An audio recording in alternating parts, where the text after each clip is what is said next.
Ladies and gentlemen, welcome to Tables, Ladders, and Podcasts, the only podcast that does not know how to send Kane a text message. This is episode 125. I am your host, as always, Poit, and joining me on the panel to discuss the week in WWE, we have Wehrman. Hello, lovelies. Did you miss me? Quite. Some of us did. Jabba. Hello there, Mr. Poit. Why, hello there. And Zevon. I'm currently getting the bagels. Wonderful. How are you all doing today? Not bad. Kind of hungry. There's the quality of wrestling this week kind of evened out, didn't it?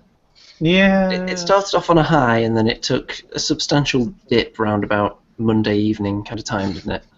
Something like that. But before we delve into the local maxima and minima of the week in wrestling, shall we delve into some news, Wehrman? Sure. Maxima and Minima sounds like a superhero duo. Like two chicks. I thought you were going to say a tag team. Grow really huge, and the other one who can shrink or something. No, I think it sounds more like a WCW here. tag team. Yeah. Possibly. All right. Some news for the week. Fair amount of news. First and foremost, let's start on a downer. Raw's ratings have continued to drop, as this past week only managed an average of 3.28 million viewers. That breaks its own record for the second time this month as the lowest rated Raw since the 3-hour format has began. So, yeah, at some point I gotta think something's gotta give here. How long has the 3-hour format been going now? Since like years? 2012, I think? It's been a few years, so they can't just blame it on Monday Night Football or whatever they were claiming. Yeah, no, it has been like on a constant downtick, and it's gotten way worse this year. Yeah, it's been pretty bad. You kind of start off with the viewership, apparently, from like the actual readings. The first hour is the most viewed. After the first hour, it's basically like no one gives a crap anymore. I Yeah, think it's just the habit people have of tuning in to Raw every Monday night, and then about an hour in they realise, wait a minute, what am I doing? Am I really going to sit through another 2 hours of this? And then they What am I about doing right. with my Next life? week. well, speaking of people who are going to have to figure out what they're going to do with their lives now, NXT has released 2 of their performers, interviewer Devin Taylor and wrestler Cal Bishop. Bishop was a house show wrestler who was primarily used as enhancement talent, but Devin Taylor was a regular fixture on the weekly show. Currently, there's no word as to why the 2 have been released. I didn't think Chio did a particularly bad job. No, I thought she was fine. I liked the the interplay she had going on with Dana Brooke, where like Brooke would just be like horrible to her. And pat her on the head. Yeah, She seemed to play off the wrestlers in the interviews quite well. So yeah. So that's a real shame. I think any good promotion with the TV deal would do well to try and pick her up. It may just be one of those situations where a contract was up and she wanted to go and do something else for a while if they didn't have any immediate plans to send her to the main show. Maybe. Clearly, they're just going to replace her with Eva Marie. Well, on that subject, Better than seeing her in a ring. yeah. Barry Alvarez of the Wrestling Observer has reported that NXT is currently looking to develop a non-wrestling role for Eva Marie due to her disappointing performances in the ring.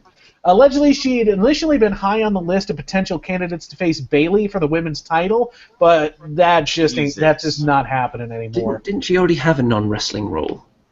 As a wrestler? Yeah, I mean, she's still on Total Divas, and they still push her really hard, so there's no way that they're just going to let her go. But it seems to me unlikely that she's really ever going to be used in an in-ring role moving forward. I think what I'd like to see. I'd like to see her as a commentator on NXT.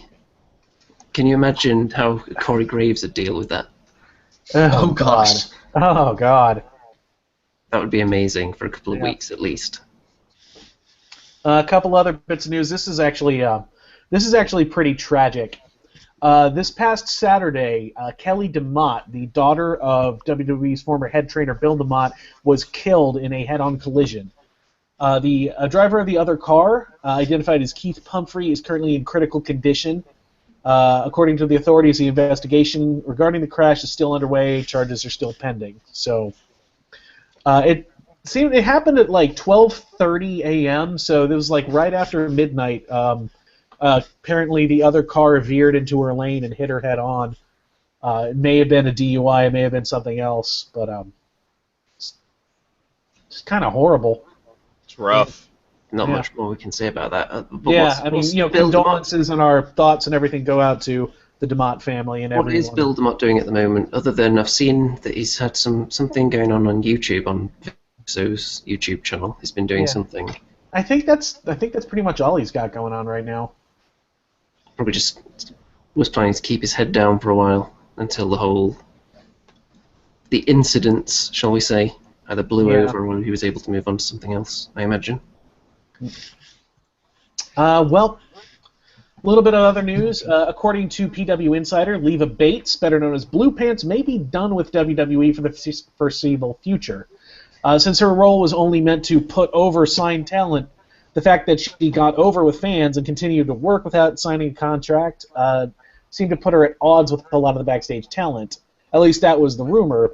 Bates herself rebuffed this on Twitter, saying, quote, "Guys, don't believe everything you read on the internet."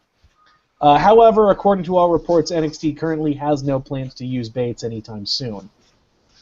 Which is a shame. It's a shame, but you can see that logic.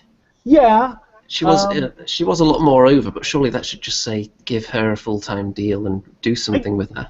Yeah, I'm kind of hoping that's where they're going. The reason why they haven't actually, why they're not going to use her in the meantime is because they're considering giving her an actual contract. Although it would be true form for WWE if instead of doing something with the person that's getting better reactions than the one they want you to cheer for, they just kind of get rid of the person that's outshining them. Yeah, that would be the Cesaro effect, I believe. Yeah, similar kind of thing with Zack Ryder as well when he's getting more over than most of the big stars. They did a pretty good job burying him, didn't they? Yep. Let's see. Former TNA star James Storm has done a couple of appearances with NXT. There's some debate as to whether or not he's actually signing or if they're using him as a guest worker like they did with Tommaso Ciampa and Johnny Gargano. A lot of this, apparently TNA has contacted Storm about using him for dates on their upcoming India tour, which they, really need to use a big name like James Storm for them because they've had some pretty serious struggles as of late. They had to cancel their Hardcore Halloween live event tour. According to different stories, this is either due to logistical issues or just due to bad ticket sales. But losing James Storm would actually be a pretty serious blow to TNA. But it would be a huge get for NXT. And they don't have many people to lose at this point. Yeah. For people that would like to see him in WWE, this is definitely, if it's not a full foot in the door, it's at least a big toe in the door, I would say, Yeah. if he's made It's a couple of definitely a NXT boot. appearances. Yeah, I can go with that. He's not quite got his foot there, he's just jammed his boot in the door while he goes off to do something else maybe for a little while, and then he'll be back with the door still open a crack. Well, there's some other news about people possibly signing and people possibly coming back and whatnot. Just kind of lumping this all in the same category. Dave Meltzer is reporting that despite Daniel Bryan's repeated declarations that he'll take his services elsewhere if WWE does not clear him to wrestle, WWE has no intention of releasing him from his contract, which still has several years left on it. Go ahead? They do not want another Kurt Angle situation. No. And they Where probably they- don't want another CM Punk. Yeah, but because with Angle, he basically said, look, I need to take some time off to heal up from all my injuries. And they said, okay, cool, we'll release you from your contract. And then a week later, he shows up in TNA.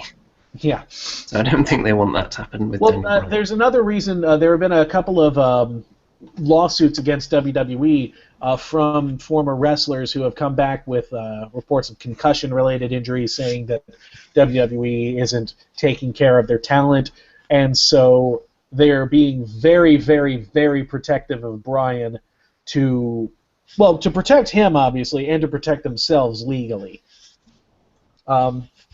as much as I would love to see Bryan wrestle again, and I really hope they don't just force him to sit at home until his contract expires, I also hope Bryan doesn't do anything stupid and get himself hurt again.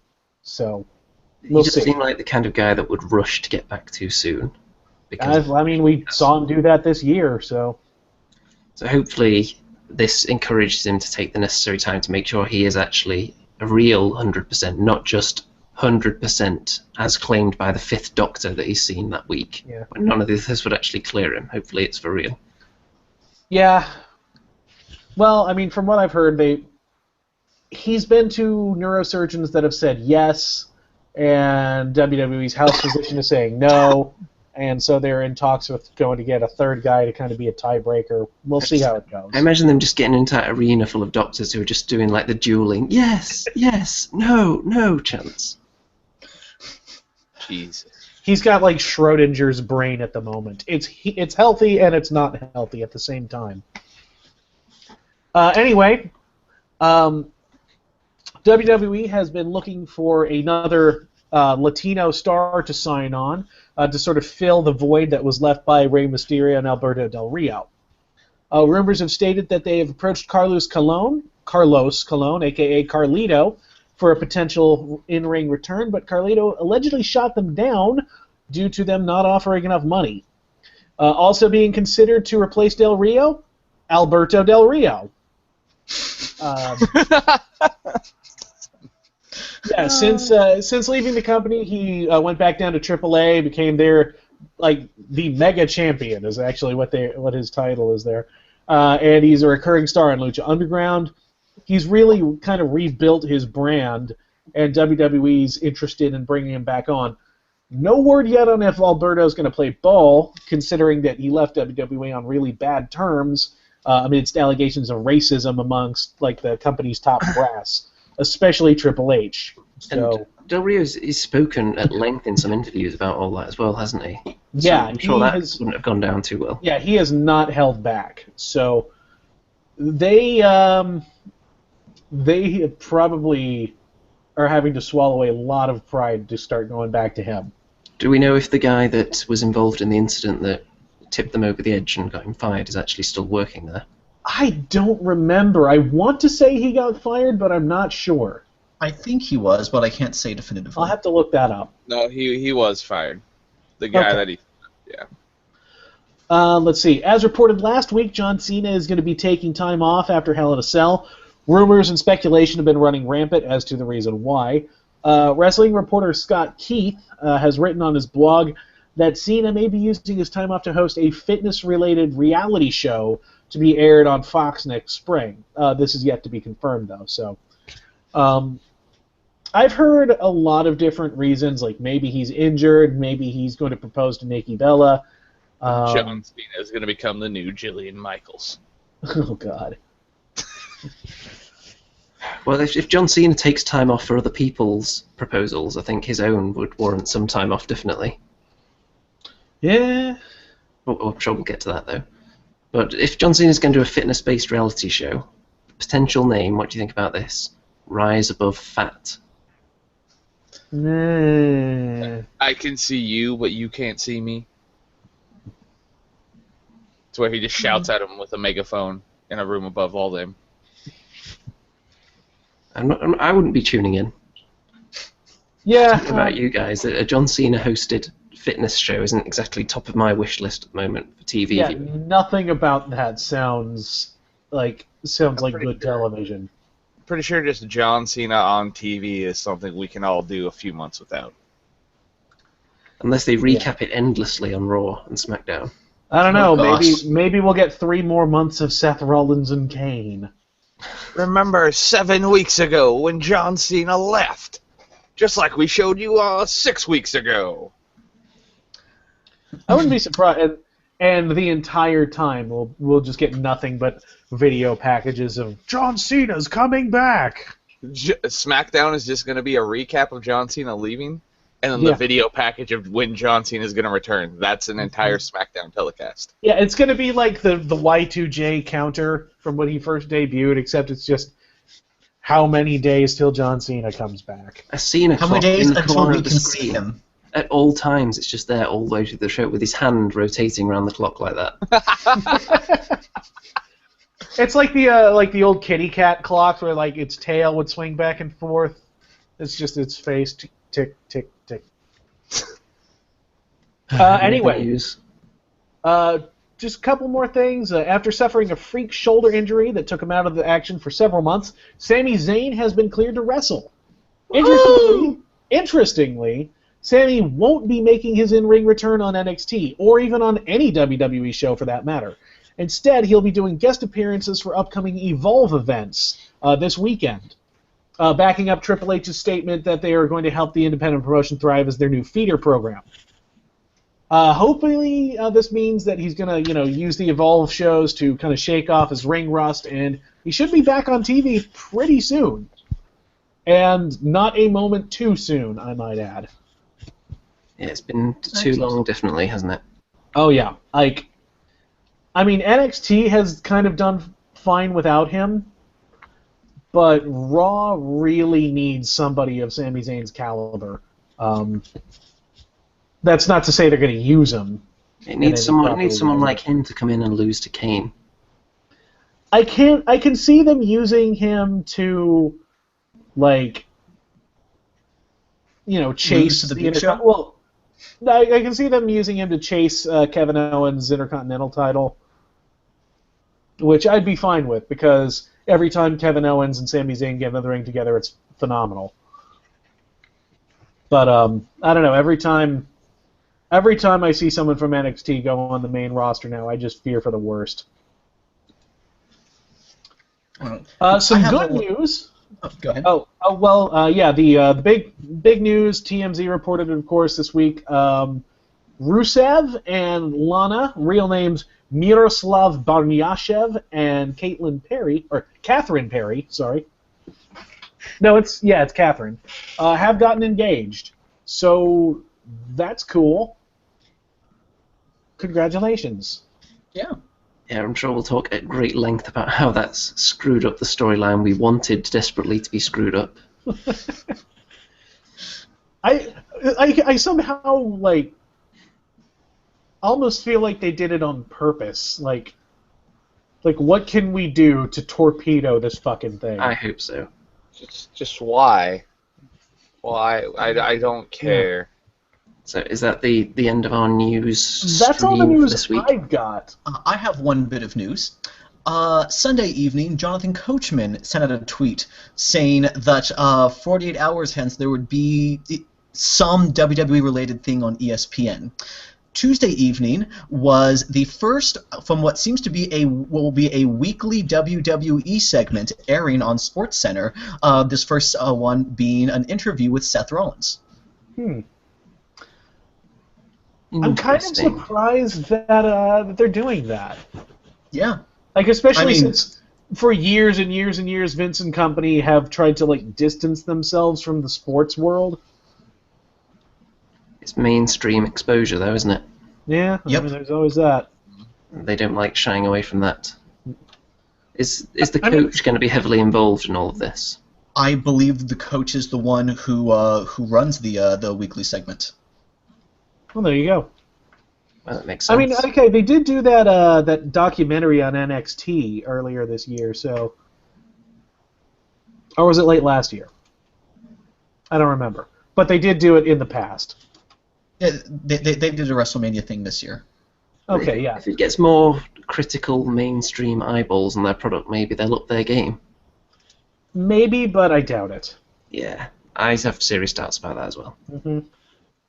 Is that all the news we've got then? I do believe so. Well, there is one comment that we've had from the audience during the news, from long-time TLP listener Owen Brown, and this came in as we were talking about John Cena. He says simply, "Ugh." All right, let's move on. Yeah. Yes. So, moving on to our talking points this week. Now, because WWE, well, NXT in particular, thrust women's wrestling to the forefront of all the action, we're going to do that this week and talk about the women's discussion topics first in the show, and then move on to the men. So first things first, The Iron Man match, or the Iron Woman match as some have dubbed it, revolutionises the Divas division for a few days, and then we kind of fall back to where we were again. Almost. So thoughts on that whole journey, starting with the match itself? Well, the match itself was kind of amazing. Yeah, that was a fucking classic. Like, people are going to be talking about this match for years. That was the best match since Undertaker and Shawn Michaels won that I've seen on WWE programming. Wow. I'd honestly agree with that. That was a perfectly told story. Like, it was, what was cool, it was kind of like Bayley and Sasha Banks' entire career summed up in 30 minutes. So I'm going to dip into my collection of crowd chants and commentary because, of all people, JBL said something incredibly accurate about this match on Raw. He said, they made history because of their gender, they put on a classic because of their talent. Yeah. I think sums it up pretty damn well. That absolutely, like, that was a WrestleMania caliber match. Mm-hmm. Like, I would gladly watch that headlining any show in the world. I would watch that headlining WrestleMania. I would watch that headlining New Japan's Wrestle Kingdom. Like, it was... I mean, it was the best wrestling I've seen in a long-ass time. And technically, from a technical standpoint, in just terms of, like, execution of moves, the match from Brooklyn was better. Mm-hmm. But in terms of getting you emotionally invested, in terms of getting you to believe in the story, to root for the good guy and boo the bad guy, I haven't seen better in as long as I can remember. The worry with Iron Man matches, or 2 out of 3 falls, anything that requires multiple pinfalls or submissions, is that you end up making people look weak because they're just being pinned by things that wouldn't ordinarily pin them if you don't do it properly. But I don't think they did that at all in this match. I felt like every fall was justified. Exactly. Now, one thing that I did remember thinking during this match was when Sasha Banks locked in the bank statement. And I remember thinking that it looked kind of sloppy, almost like John Cena's STF. Well, and then, like right after I thought that, one of the announcers said, pointed out that Sasha Banks could not properly lock in the move because of her injured hand. Yeah, I love that. I love that stuff that happened earlier in the match plays into how the match ends. That shouldn't be some grand revelation, but it is, considering how WWE matches often work. Mm-hmm. Like, this match had that was very good, but I was also amused by the fact that a improperly applied move basically looked like a John Cena move. That's true. But, I mean, like, this match had direct continuity with their previous matches. Every crazy counter from the match before had a counter to it this time. Like, they actually learned from their mistakes and, came up with new ways to get around them. Like, instead of trying to top the Brooklyn match, they just did a full-blown sequel, and it was fucking perfect.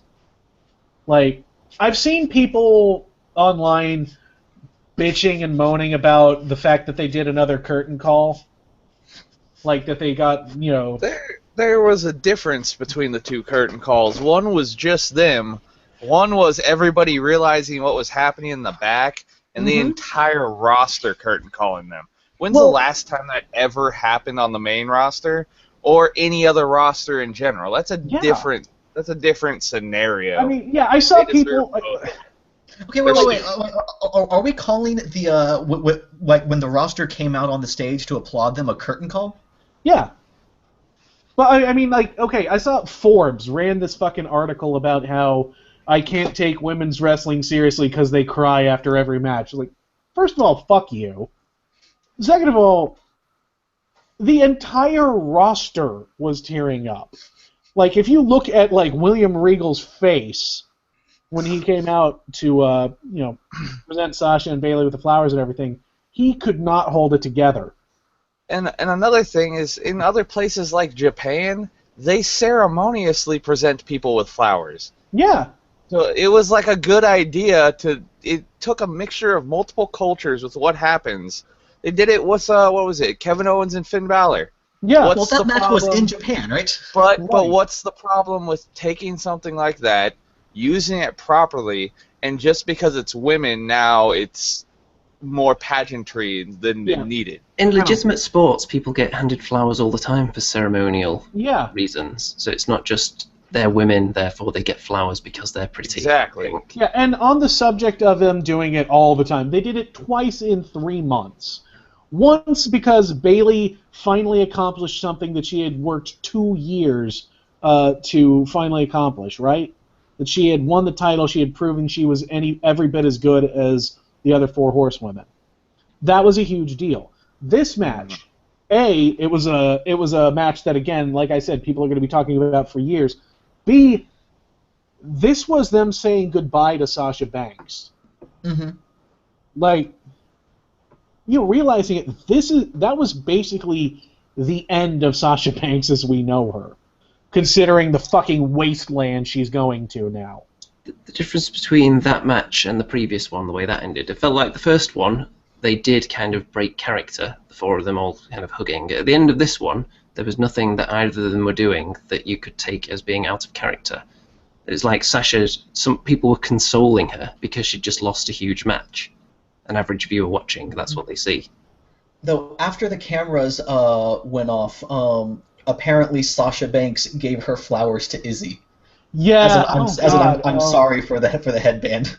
Yeah, like, what better way to signify that you are the bad guy in this match, that you are supposed to be hated and booed, than by going after Izzy? Jesus Christ. Honestly, okay, this might be an unpopular opinion. I'm kind of getting a little sick of Izzy. Okay, I said that before. Alright, here's the thing, like, she's not factoring into the matches. She's not, like, running in and helping Bayley win. No. So, like, I don't see the harm in it. As long as she is not the focal point of the show, and she wasn't. Sasha just used her as a way to get heat. I mean, that part didn't bother me. It was more just like how often the announcers refer to her. It was just kind of like okay, yes, we get it. Bayley's superfan is in the front row. It did seem quite old school seeing a little child just crying in the middle of the match, though. You don't see a lot of that nowadays. Yeah, the last time I've seen someone like that legitimately upset was like way back when Hogan turned. Or when Undertaker lost. Well, that was different. Like, that was more like... No, that was a legitimate adult that upset. Sitting there just like... That's what I mean. That was like everyone watching, like, who's like grown up watching wrestling just going like, I can't believe they just did that.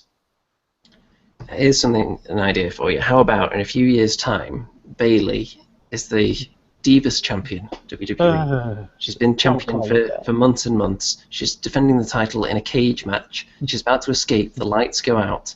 And then suddenly you see a creepy little girl on the steps. Oh my God! That's how she turns heel. Oh God! Please don't do the stupid Bray Wyatt singing child. No singing child, just like a little undead child. Oh, because that's so much better. I know it is. That would be hilarious. It would be amazing, actually. So, shall we move on to the second part of this talking point, which is women's wrestling? I wouldn't say it took a nosedive, but it certainly didn't capitalize on the momentum. Considering it took an ass dive. No, it took tension a on it. dive off a 15-foot high fucking high school pool diving board. Okay. They referred so much to it, and then that's what they gave us to follow up. All right, on NXT, Asuka fucking brutalizes Dana Brooke with buzzsaw kicks and suplexes and chokes her out with a crossface chicken wing. Also, on Raw, Naomi rubs her butt in Nikki Bella's face. Yes. Dana Brooke actually, just to give a little bit of a shout out, she did good in that match, and Yeah, I was she very did. surprised. Like I everyone was gives her so expecting much to shit, but carry. she actually did very well. But okay, and again on NXT, Bayley Sasha Banks put on the best match in years, hands down. On Raw, the Divas champion gets pinned by a fucking drop kick, a move that hasn't even been a high spot since the 1930s. That I is don't know. I think the Doctor had a slight resurgence when Maven was doing it. Yeah, it's because he couldn't do anything else. Yeah. Like, okay. A dropkick did eliminate the Undertaker. Let's just get that out there. Like, okay, maybe if it was like a missile dropkick to the, like, directly to the face, like Okada does, then sure, I might buy that, you know, being able to pick up a pin off of that. But just a plain old lazy, like, one-legged dropkick that most of the Divas do, no, fuck that. It was a little bit underwhelming, especially with them constantly talking about how Divas they'd revolutionise the whole division and women's sports in general, and then It's not even underwhelming, it's infuriating. The same company, within the span of 5 days, puts on a match that makes me want to tell everybody I know, people who have never watched a wrestling match in their lives, hey, watch this, this is good, this is important. And then puts on 2 matches that make me embarrassed to even have started watching the thing in the first place. Now, it did seem pretty clear that the crowd wanted Sasha. How must Sasha have felt standing there on the outside, knowing that this big statement she made meant nothing? Yeah. I know. I'm sure she was quite happy to send Brie Bella tumbling to the ground. No. I don't know. To call the just absolute nothing that's going on Raw the Divas Revolution is a fucking insult to the actual revolution they're putting on in NXT. The whole thing going from that huge statement to a nothing, it reminded me of something else that I watched very recently, because I've been watching a DVD of Homicide: Life on the Street, and there's one episode where all these black guys, they're doing some kind of criminal activity, and they feel like they're being mistreated by the community in general, and at the end they all commit suicide to make a big statement, and then they show a white couple watching it on the news, and they flick the channel and it's talking about it on another station. They flick the channel again and it's some really like mundane programming, and they settle on that and watch it.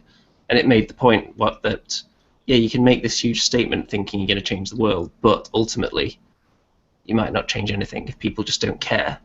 And that's kind of how I look at the way that WWE have handled this Divas situation. That should have been the point that sent it skyrocketing, but instead they've just taken steps back from there.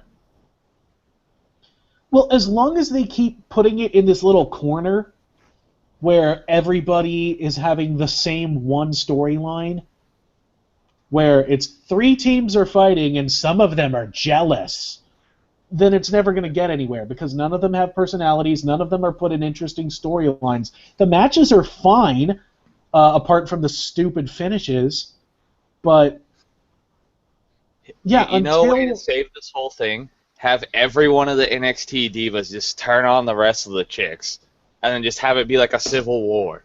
I feel like and actually have it matter. I feel like it shouldn't even be like faction warfare at this point, because that's failed. The only people that have come out looking good with this 3-on-3-on-3 tag team clusterfuck have been the Bella Twins, the people that everyone's sick of in the first place. Yeah, the whole revolution was to remove the Bellas from power and replace them. And Charlotte and Becky Lynch and Sasha Banks just keep fucking losing. They know that's the whole story as well, because they've even played up the Bellas saying that, well, we're the real Divas Revolution, we welcome all this. And they're doing it in a heelish way. So the writers know that the Bellas are supposed to be the ultimate, like the antithesis of the Divas Revolution. It's just like, okay, until they, like I said, break them out from their one little corner, start giving them actual storylines and actual feuds with each other and with other members of the roster, this is nothing but an empty gimmick. Mm-hmm. Although, in better news, they have been sowing the seeds of dissension among Team Bad. So that Is may that be... better news, though? I mean, now it's just 2 more people have the gimmick that they're just jealous. Well, if Naomi and Tamina don't have an official member of the Divas Revolution as their anchor, maybe they'll just drift away. That would be nice. Yeah, I would not be sad if Tamina fucking went away. Naomi, I can take or leave. I think Naomi needs direction. Hey. She needs to be told what to do, and it's nothing to do with her. Yeah. She also needs to stop the ass-based offense. That's just... What is that? It didn't work for Mojo, it's not going to work for her. Yeah, unless you're Rikishi, your butt should not be a weapon. Yes. You can understand it with him. Makes a little bit of sense. Yeah. So, anything else on the Divas before we move on to the far more depressing stuff? We did talk about Asuka and Dana Brooke for a little bit, right? Yeah, have you got anything more to say on her? It was quite an impressive debut. No, I mean, she looked like a fucking beast, and I can't wait to see more. Well then, so moving on. It doesn't quite get depressing yet, because we've got some more takeover stuff to talk about. So, in the Dusty Tag Team Classic, we had absolutely no shenanigans at the end. How ironic is I'm fine with that? We also didn't have an actual tag team, even in the finals. Damn it, WWE. Damn it. Okay, so like I was totally fine with Joe and Balor defeating the Mechanics, but I don't know. I really wanted Jordan and Gable to make it to the finals. I still would have gone with Enzo and Big Cass to win the whole thing, Really. because A, they're an actual tag team, and B, they're Dusty kids. They're NXT originals. Mm-hmm. That Made a lot of said, sense. I can see why they went with Balor and Joe. This whole thing was, they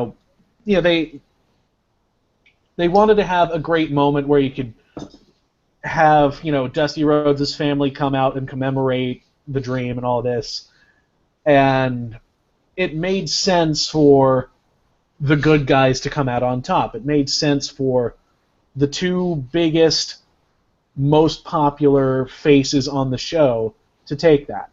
Now, next year, if it becomes an annual thing, then you can start throwing in shenanigans, then you can have a heel team win, all that, but for, having Dusty's kids come out and all that, I can see why they went with the good guys winning. Like I said, I still would have gone with Enzo and Cass. But I'm fine with the good guys winning. I'm just not fine with the whole idea of NXT partially has been to go back to like a little bit of the older style of wrestling. They've been doing smaller venues, gaining popularity. They've exploded because of that. And then they do a tag team tournament where not even one of their top billed tag teams in the entire, I'll call it a company per se for this point, makes it even to the finals. Like, the tag teams basically didn't even make it to the semifinals. They buried their entire division in a tournament that was supposed to do everything but do that. Wait. Half the teams in the semifinals were established tag teams. There was Gable and Jordan and the Mechanics, who just now really got established. You would think that The Blake Mechanics have and been around Murphy, for a while. and they Murphy, the haven't been recent getting tag a team push until champions, just now. the Vaude And villains, they have the titles. you would think that those teams would have gone a little bit further than they did. But on the subject of Jordan and Gable, they could be the next big things, couldn't they? I agree. Because Yeah, the crowd were chanting Gable, Gable to Kurt Angle's theme that was music. brilliant. So the comparisons have been drawn. I feel like, all right, yeah, this was definitely their breakout thing. I mean, I know Zevon, you were saying that the tag team division got buried. I don't think so, because I mean, even though they didn't win, Gable and Jordan came out of that looking like $1 million. The Mechanics, the Mechanics, who have been a jobber team forever, knocked off the tag team champions and very nearly knocked off the NXT champion. So, I mean, even though they lost, doesn't mean they didn't benefit. Maybe less burying the division and more reshuffling it. Or burying their champions. I do agree with your point that 2 thrown together single stars should not be defeating established tag teams. But here's my thing. I think they got buried.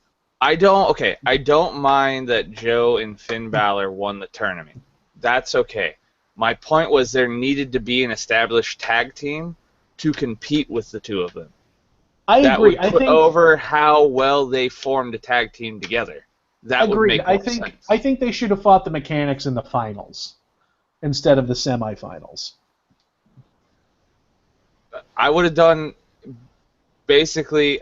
I just wanted Gable and Jordan. I wanted them or whoever won to at least beat an established tag team to win it, because that will put them. That puts the tag team that got there, like if it was the Mechanics or Jordan and Gable, basically right up there with your heavyweight champion and one of the #1 contenders. So you basically just elevated, even though they all did benefit, they benefit that much more. What the hell does Rhino, who unfortunately he can still work a good match and he can still throw punches at the best of them, and Baron Corbin, who nobody gives a shit about, I mean, be in that spot? Why do they need to be there? It was tension. It was because, well, it was to have the team that we don't want to win,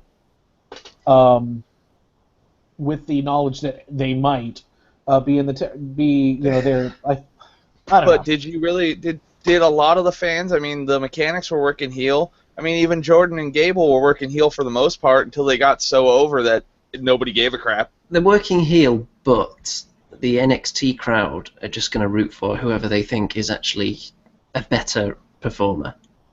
And Baron Corbin is always going to be booed more than anyone else. So I think that's probably their thinking. You know, honestly, on the subject of Baron Corbin's performance, I would say that at this takeover, he did better than he has basically in his entire NXT career. Yeah, Well, I that's think because the he actually got shitting thrown in a on match. Baron Corbin at this point really isn't as warranted. He's gotten way better. He has, but he's not done anything to warrant, at this point, in my opinion. I view tag teams as like a single competitor, and if you want to like put them on competitive basis and whatever, there is no way that 2 guys that, well, they just got thrown together because of mutual respect after beating the crap out of each other so many times, should be able to hold up against the real tag team. That literally buries that tag team. It's not like Baron Corbin's won anything. It's not like he's undefeated. Well, some of the tag teams that were established were only formed recently as well. Like Gable and Jordan, they haven't been tagging that long, have they? But even to Point's point, so has the Mechanics, but they haven't been pushed. It's just, I don't see newly formed teams going over teams that even been on the same page for a while. I'll give you the Gable-Jordan thing, but they basically put themselves over by outworking everybody in the ring. Do we think Gable is actually the next Kurt Angle, by the way? I think Gable is getting so over that it's kind of unfair to Jason Jordan. Oh, Jason Jordan looked pretty damn good in that match. Yeah, that's the thing. He was on fire that night. And the fact that the crowd was chanting for Gable instead kind of seemed unfair. Okay, allow me to posit this. Together, they are Kurt Angle. Jason Jordan is technical Kurt Angle. Chad Gable is goofy Kurt Angle. By their powers combined, we now have Kurt Angle as a tag team. Although, Chad Gable doing that rolling Chaos Theory German suplex, holy shit. Yes. That looked amazing. Mm-hmm. That's always a fun move. But is it going to hurt Gable or help him in the long run if he's constantly being compared to Kurt Angle? Because in some ways you might say, well, it's going to put a lot of pressure on him. If he doesn't quite live up to it, it'll be seen as disappointment. But once word starts getting round, this guy's the next Kurt Angle, that's the kind of thing that gets a crowd behind someone and excited to see him. I think it's more his personality than... I mean, they both were really good in the ring. He's just got that same goofy sense of humor. So if, as long as they keep writing for him where he can do things with that goofy sense of humor, I don't think there's a way to keep him from becoming that. And we're never going to get a prime Kurt Angle again, because even if he went back to being goofy in his old age, he wouldn't be the same kind of fresh-faced he was in 1999, which is when he had all that charm. I kind of hope that WWE makes some deal with Kurt to bring him back as Jordan and Gable's manager, or their coach. Nice. That would be amazing. Having him have the new Team Angle. Yeah, the new world's greatest tag team, but hopefully they take slightly better paths in the future and they don't end up dropping off the radar for various reasons. Yeah. Neither of them have shown any kind of botches or anything yet, have they? Don't believe so. That's what plagued Shelton Benjamin in parts of his career. Kind of hindered him because he was very athletic and in that same mold. And then Haas, I don't really know what went wrong with him. Yeah, I think he just lacked his personality. Yeah, he had the problem of being not Shelton Benjamin when the team split up. He was good technically, he just didn't have the same athleticism, and he wasn't charismatic enough to carry it on his own. Yeah. So, moving on to our next talking point.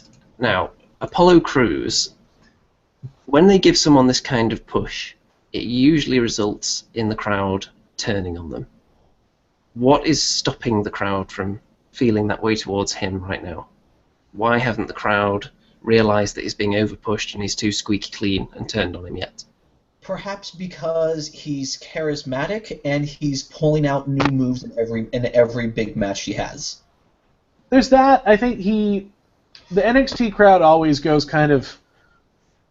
is always very forgiving towards indie darlings, and ACH was a pretty big fixture in Ring of Honor for a good long time. So I imagine they're still kind of giving him.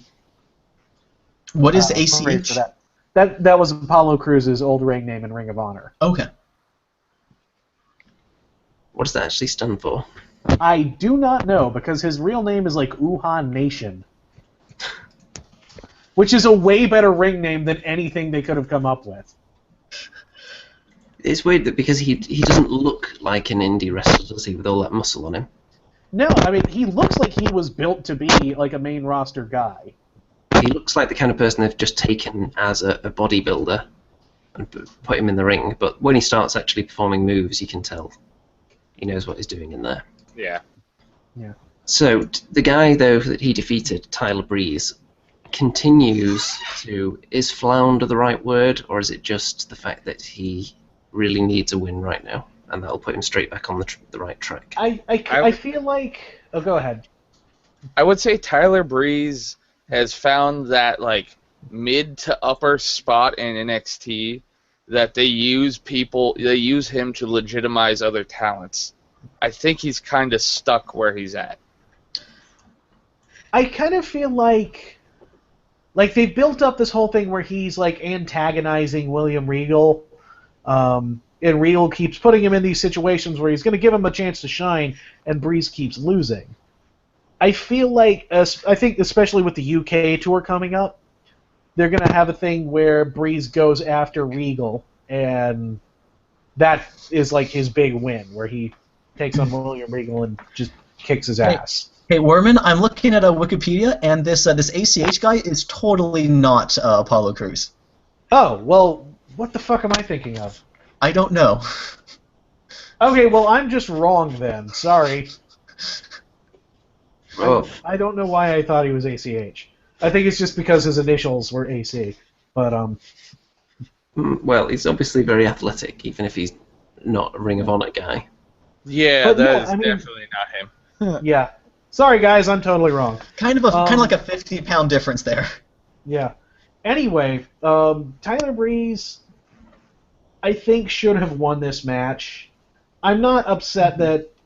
I'm not bummed out that Apollo Crews won. Because, I mean, he still benefits. I don't think he would have really been hurt by losing, though. Sooner or later, somebody's going to have to, end his undefeated streak. and it might as well have been somebody who could have really used it. And at some point, someone needs to end Tyler Breeze's defeated streak. Yeah, somebody who's not like Bull Dempsey. Well, I don't know. What's the problem with Bull Dempsey? I don't have a problem with Bull Dempsey. It's just I wouldn't call beating Bull Dempsey a big win. But he's bull fit now, so it means something. Nah, it really doesn't. Yeah. Now, here's a really serious, legitimate talking point for you. The NXT ring announcer strongly resembles Jeremy Borash. Discuss. You mean Cody Rhodes' wife? Yes, that's exactly the one I mean. The male one, oddly enough. What do you think? I don't know. I never thought about that. I don't know what you're talking about. He's like if Jeremy Borash wasn't on the surface of Mars without a space helmet. That's a hell of an image. It is. So shall we just move on then if no one has anything to add to that legitimate and let's serious move on. talking point? Yeah. Okay, this is more overarching for the entire takeover. Which competitors would you say in NXT earned the most respect at takeover respect? As in, Well- like, so Jabba, before we answer this, I want to understand the terms of this question. Is it who rose the most, or who ended the highest? Who went up in the respect meter the highest? Sorry, the highest or the greatest difference? Who went up the most? Okay.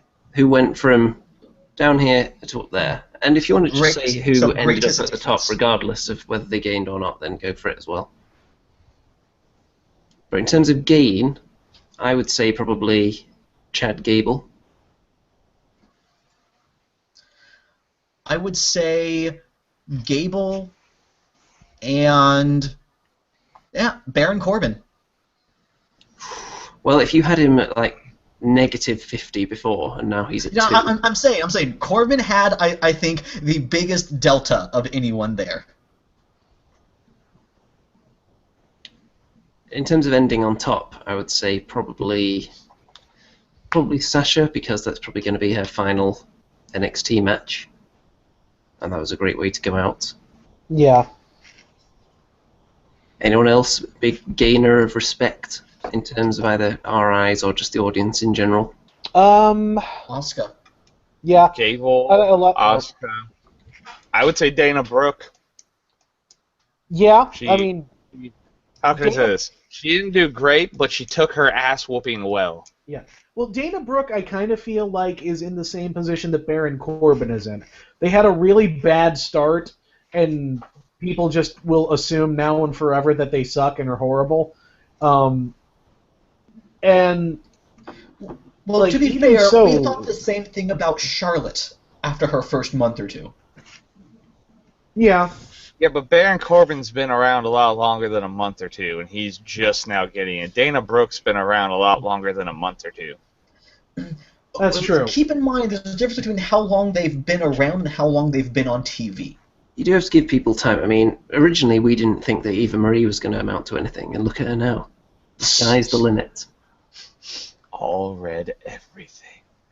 You know, I mean, but to make that same point, I never thought Bayley was going to go anywhere past jobber status, and now she's the top star in NXT. But she's always had talent. Like in-ring talent. Yeah, I mean, she's always been talented, and she's always been over with the crowd. Okay. But I mean, that said, I would agree that they didn't like I said, Dana Brooke and Baron Corbin, neither of them really set the world on fire, but they performed well outside of a lot of people's expectations, and that to me, like, I'll give them respect for that. Anyone else have anything they want to touch on from NXT before we move on to the really depressing talking points for the week? Nope. So shall we start off with one of the less depressing ones, which we touched on earlier in the news, which was that Rusev and Lana forced WWE's hand by taking each other's hand in marriage, if you will. So it was my understanding that they actually got engaged like a month ago, but it was just now that they actually announced it. Well, maybe they were going to keep it quiet, and then they had a little talk with each other and thought, well, you know, if we leak this out or announce it, maybe they'll be forced to kind of ditch this whole angle that's put our careers on this downward slope. What do you think? Okay, let's do it. What do you think, Ruru? I hope no one has ever really called him that. Yeah. Oh God. Look, I mean, this storyline has been one where nobody has looked good, nobody's benefited from it, and it just wouldn't fucking end. So, as much as it bugs me that they broke kayfabe, you know what? Fuck it. It's worked out. Yeah. It's just better than what we were getting. Yeah. We liked Rusev and Lana together as a cohesive unit. There was no reason to break them up. Put them back together, and just have them crush again. Although, this might be indicative, however, of a deep push for Rusev. I mean, was this Rusev's first loss on Raw? I think it was, and it was just a clean loss as well, wasn't it, to Ryback? To Ryback. Not exactly top of the pyramid by any means. And the commentators were constantly making reference to the whole incident as well, and questioning why Summer Rae was there on the outside, which came off a little awkward. Yeah. It's like, are they punishing Rusev for getting married? Yes. That's... Well, I mean, it's not surprising, but... Well, they did send CM Punk his papers, basically, didn't they, on his wedding day? Yeah, so they fired CM Punk on his wedding day. Maybe they just have a thing against weddings and marriages. Well, general. you know Kane does. Yeah. Kane is definitely not a fan of weddings. It's lucky no one proposed during a Kane match. Well, should we just talk about that now, actually? Cena interrupting this really serious, important match he was having with Dolph Ziggler to address somebody proposing in the crowd. That was the most John fucking Cena thing he could have done. Yeah, make one fan's night at the expense of the show. Pretty much. At the expense of the entire artifice of professional wrestling. Like, look, I mean, we all know I think you might be over-exaggerating just a little. No, like, listen, like, I know that WWE is a fucking Saturday morning cartoon. It's not a real sport. There are zombies with lightning powers and fire demons from hell and all that shit. But in order for professional wrestling to work, the performers have to sell the artifice that they are actually competing against each other. You know? Like, that they are actually in a dangerous situation where they are trying to defeat each other and might end up undergoing serious bodily harm. Stopping in the middle of your match to say, like, hey, I know we're in the middle of something and you're trying to defeat me for my title, but these guys are getting married! Woo! After last week as well, when Cena gave that speech to the New Day about being serious and not joking around when title matches are concerned. Yeah, are you fucking kidding me? The very next week. Who proposes in the middle of a John Cena match, honestly? Someone that doesn't want to fucking watch it. So, in other words, you mean Chicago? Yeah, basically. That whole arena was just proposing to each other just to not pay attention. This could be the start of a trend. People could just start taking signs along suggesting that they've just proposed and that it's been accepted in the middle of Cena matches in hopes that he acknowledges it, whether they actually did it or not. Wasn't the crowd chanting, "She said yes," or something like that? It was, she said yes. She So said it'd be yes. like Cesaro section signs, but for a whole crowd of saying that just to Yeah, fucking just like troll. wedding party section. Like, they should have a different one every week. And Because today is section 114, is the wedding party section. They should bring back the Great Khali kiss cam, but have it be the John Cena proposal cam instead. they should make it like a different event every show to keep it fresh. Like, one week it's a wedding, next week it's an anniversary, then it's like a bar mitzvah. Then it's a divorce. Then someone just Yeah. holds the sign like, "My uncle just died," or something. Yeah, yeah. It's like a funeral party. Sorry to hear about that, young man. Anyway, back to the match. If John Cena if that was his gimmick now, he just stopped in the middle of matches constantly to read out loud every single sign that was scattered around the arena, that would be quite amazing. If he tried to delve into the story of why this person wrote out the sign that way. So John Cena becomes commercial break Lillian Garcia? Yes, but during live TV. Gosh. Hey, To be fair, You put a headset on him during a match, like Lay Cool style. And he commentates during his own matches. Well, he doesn't even need a microphone. You can still hear everything he's saying in the ring anyway. It's just loud. If you've seen any of those Botchamania videos. yeah, like he has his own section on there now. It's ridiculous. To be fair, John Cena just commentating the crowd sides would be better than watching a John Cena match in the ring. Also, It might get higher rating. when someone's been in the WWE for what, like 11 years now, that's enough content to get your own Botchamania section. Yeah, but I mean, it's not just like, here's John Cena's botches over the years. It's every week, here's what John Cena did this week. It's always, here are the 5 or 6 things he said incredibly loudly in the match that we weren't supposed to hear. Every week. So it's new material each time. Okay, next talking point. Kane. Dare I say he's on fire in the kayfabe sense, but we're not really buying him as a credible world title contender, are we? No. You forgot to say he. Well, I think it was implied with our facial expressions. That's the miracle of being on camera. Look, I actually really like the corporate Kane character. I think he's just annoyingly funny.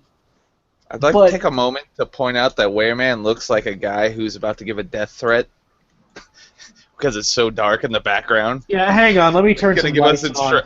Gonna give us instructions on what's going on and where to find our person next to the ball. Hello, TLP audience. I want to play a game with you. I'll be right back. Okay, so I don't truly believe that Kane is going to win the championship at the pay-per-view. However, Okay, is that better? Yes. Yeah, over a lot. 2 weeks out from the pay-per-view, Kane wins clearly. Because of the laws of inverse momentum in professional wrestling, that means that Seth Rollins must come out on top next week, which means that Kane will come out on top of the pay-per-view? Or by DQ. Oh god, if they push that feud for another month. Which they will. I mean, the feud isn't the infuriating part of it, because the actual interactions have been entertaining enough. Kane, with his knowing looks all the time, as he's being really sneaky around the Authority on the phone and whatnot. Kane is so sneaky. He's known for his stealth. It's funny enough, but it's the fact that we know he's not possibly going to win, and we know that it's a push being given to someone who is maybe closer to retirement than the Big Show. Yeah.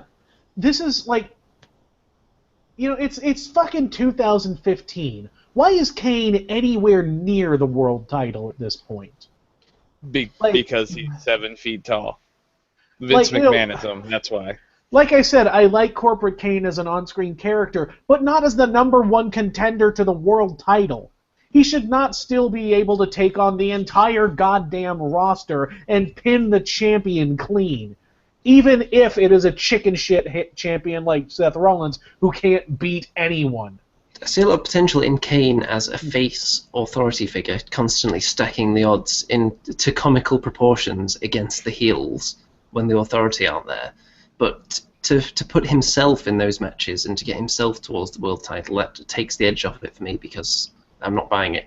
If he'd put some other monster in there in his place, that would have been much more interesting to me. If he'd put Seth Rollins in a handicap match against, let's say, the Wyatt family, or a handicap tables match against the Dudley Boys. Yeah, or Something hell, like just that. finally put him against Ambrose and Rollins. Finally get some closure with that shit.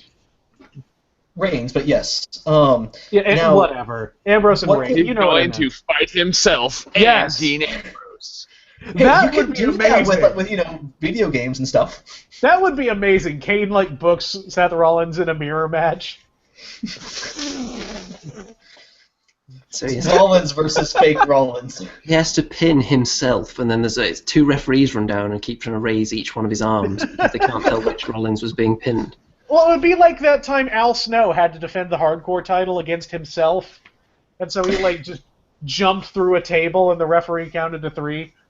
When the new WWE game comes out, I'm gonna put it on my TV over here, and we are going to simulate and see which Seth Rollins beats which Seth Rollins. Excellent. Now, something that we may want to discuss is, I believe there's a stipulation for this title match where if Demon Kane loses, Corporate Kane will be fired. I don't Is know that if he'll be correct? fired, but I think he'll be stripped of his title as Director of Operations. Okay. So he'll still be around. Which immediately means... The one entertaining get- part of Kane is going away. Yeah, exactly. Yeah. Hey, this is actually interesting. Nah, screw him. Nope. Time for my fruit roll-up mask and my super soft offense. Do any of you think that there is any possibility that Kane is going to win the title? Oh, hell no. Are you kidding me? Absolutely not. Here's what I see. I see him winning. I see them reversing it on Raw, so then that way they can drag it out. So Is like it- some... Does he have to actually lose the match to be stripped of his title, or does he have to fail to win the championship? That is a good question. He could because we lose could by- have some disqualification shenanigans. Yeah, are they actually fighting inside the cell? Maybe? I don't know. If they are, I'm gonna go check the wikis. if they are, there wouldn't be any DQ. So how can you I wrangle know your way out of a Hell in a there's Cell Rock, match? and no, I don't think so, because it's Roman Reigns and Bray, and then Brock and Taker. I don't think they'd have a third Hell in a Cell match. Well, I think it just screams DQ in that case then. Because anytime there are stipulations in place, they usually find their way to loophole out of them, don't they? Yep. Okay, according to Wikipedia, it is just simply a singles match where if Demon Kane loses, Corporate Kane will be fired from being Director of Operations. So yeah, DQ, count Yeah. out. Something like that. The return of J&J Security to handcuff the Demon Kane to something so he can't get back in the ring. But then he would lose. Or to handcuff Seth Rollins to something so that Kane can't get him back in the ring. That actually, that could be that could be a thing. Yeah. Would be interesting. Would it? While it was happening, it would be interesting. In the aftermath, maybe not. In the aftermath, we would be complaining about it, but in the moment, it would be interesting. The concept of someone seeing through the logical loopholes in the way wrestling matches are decided and think, wait a minute, if I just handcuff myself outside the ring, I can't possibly lose my title. Someone realizing that would be quite fun to watch, I think.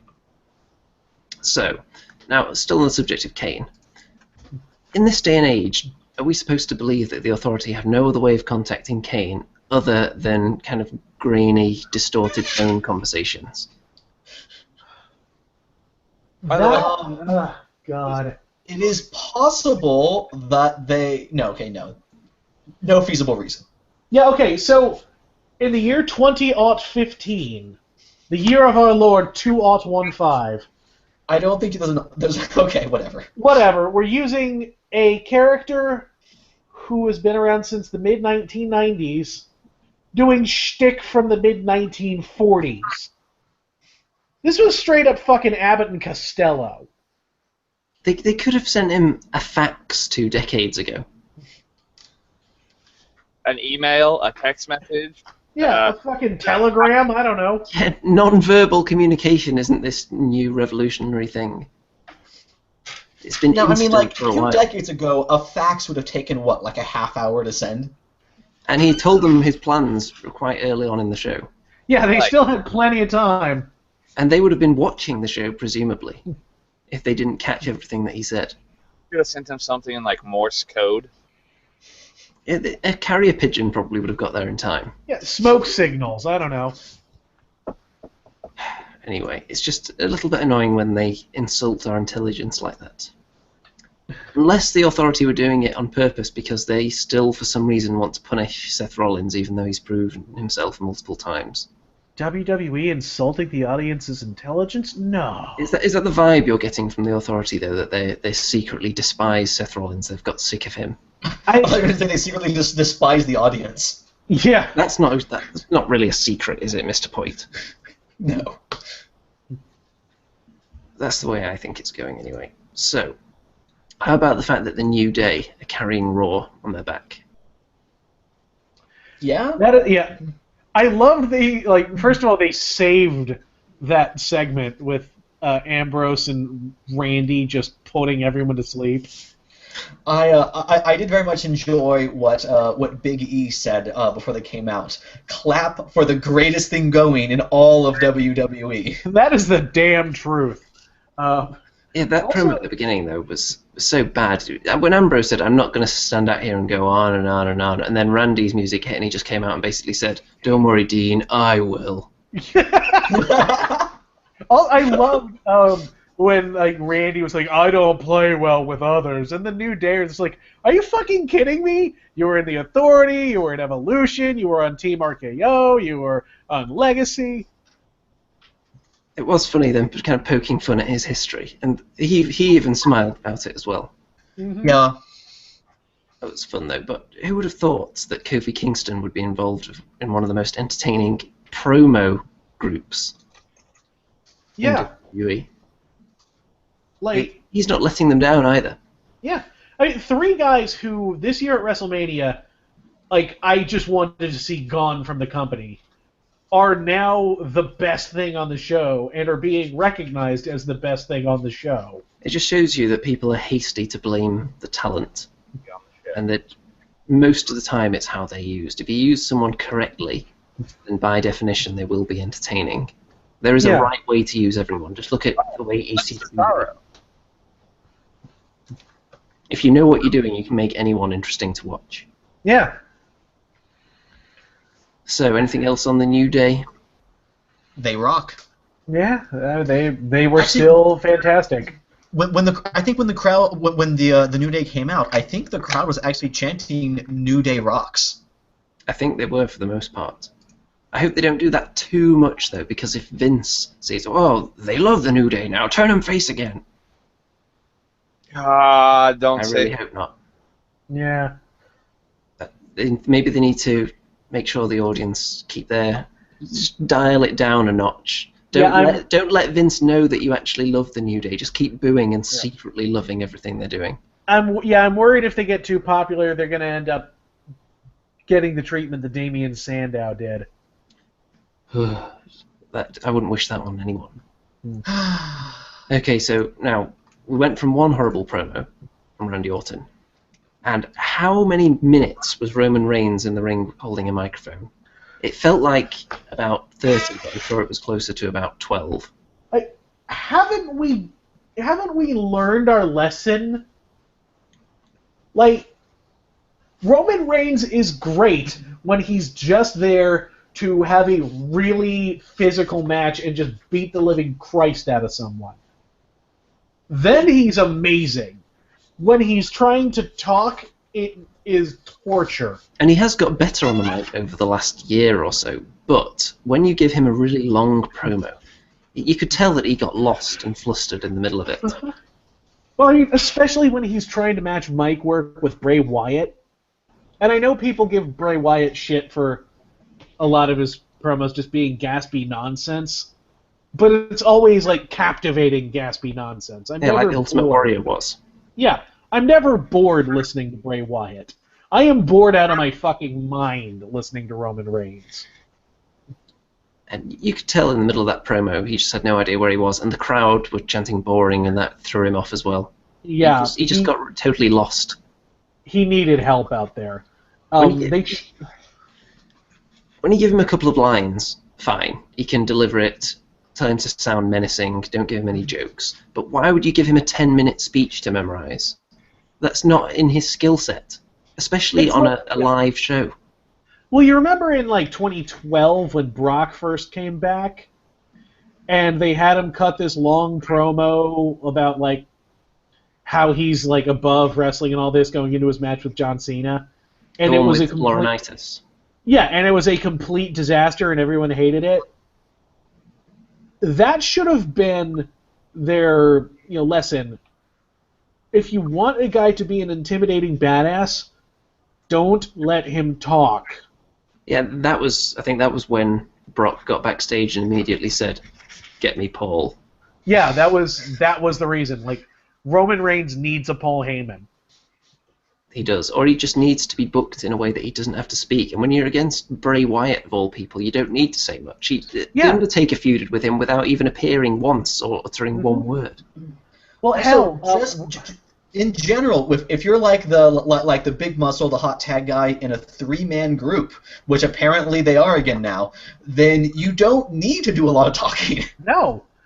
Like, I mean, okay, in terms of like big beastly solo stars, Goldberg was an amazing presence. He wasn't a good wrestler, but he was a damn good like attraction. And it was specifically because he would just show up, wreck people's shit, and leave. He didn't stick around for 10-minute-long sassy promos. Yeah, as we said, Roman Reigns, in the ring, he was just an exclamation point. On the mic, he's even more of an exclamation point. Yeah, on the mic, he's a ... Yeah, he's some form of punctuation. He's not words or a sentence. So you need someone to provide those for him to then punctuate the ending. Leave you thinking, yeah, he's going to beat somebody up. But who do they have that they could put as his manager right now, do you think? Who would be a good fit? Well, I mean, they basically just need to just have him do these buddy-buddy promos with Ambrose instead of that god-awful endurance test with Randy. Do you think that's a long-term solution, though? Or is that just kind of...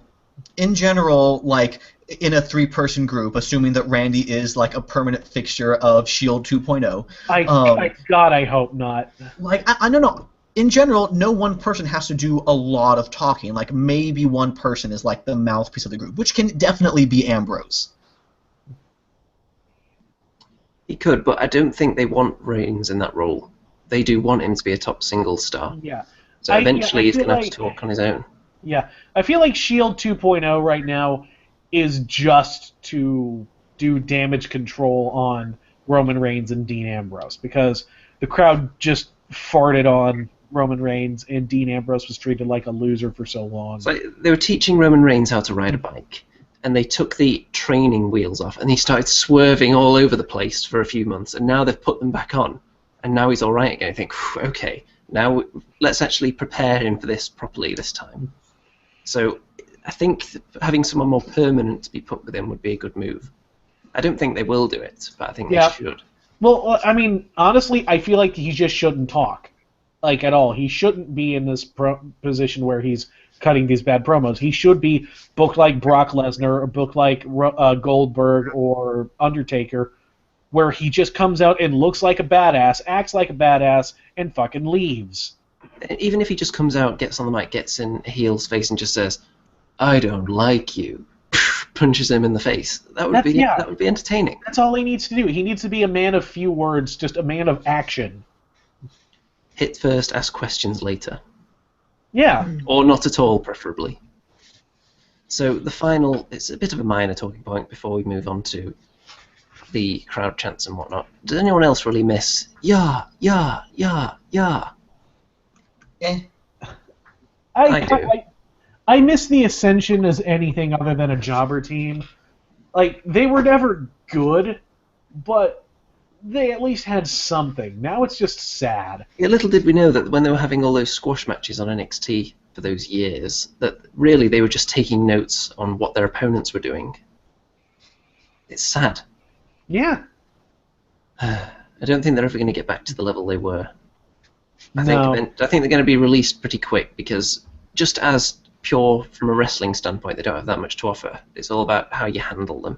When you compare them in the ring to some of the other NXT guys that are going to get called up, some of the other tag teams that are just far superior as far as technical skills go. So I don't hold out much hope for them. So are they abandoning the cosmic wasteland? Well, they don't seem to have done much with it so far. Yeah, it's just here's 3 guys who lose all the time, and now they're losing all the time together. Woo!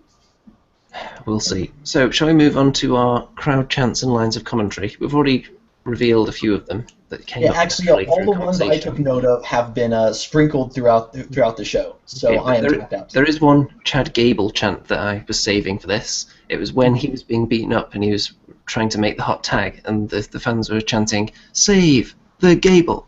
Save the Gable!" That was amazing, that one. That was pretty great.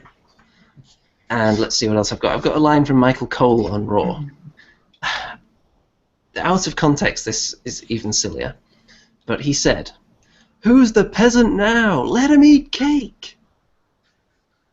What? I don't know. I was only half paying attention when he said that, and that perked up my ears a bit. I mean, okay, it's a Marie Antoinette line, but why?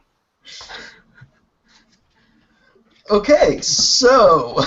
Yeah, so on that note, I think we've pretty much run the well dry. We've finished off the last crumbs of the wrestling discussion pie for this week, haven't we? Mm-hmm. It was quite filling. The outside was quite tasty, and then as you got to the centre, it wasn't quite cooked all the way through, unfortunately. Very bland. Not enough flavor. So, shall we head on over to the social media lounge where Mr. Poit will maybe slouch a little bit in his chair, take up a bit more I already have my arm rested down. I'm ready to go. Right then, go nuts. Okay. As ever and always when we get here, I would like to do a quick shout out to our friends over at the Game Buoy Video Game Podcast, your stop for left of center gaming news and views. In addition, we invite you to give us your thoughts. Suggest talking points of your own and tell us what you thought of the week in wrestling by posting, by tweeting at us at Tables Ladders or by replying to our posts on Facebook. We also ask that you follow us on Twitter, like us on Facebook and share our posts, rate us and subscribe on iTunes, and shop on Amazon.com using our affiliate link. All of these links can be found on our Podbean page, tablesladderspodcast.podbean.com. Well, after that, there's only one thing that remains to be said, ladies and gentlemen. TLP, everybody. TLP, everybody. TLP, everybody. I already said it.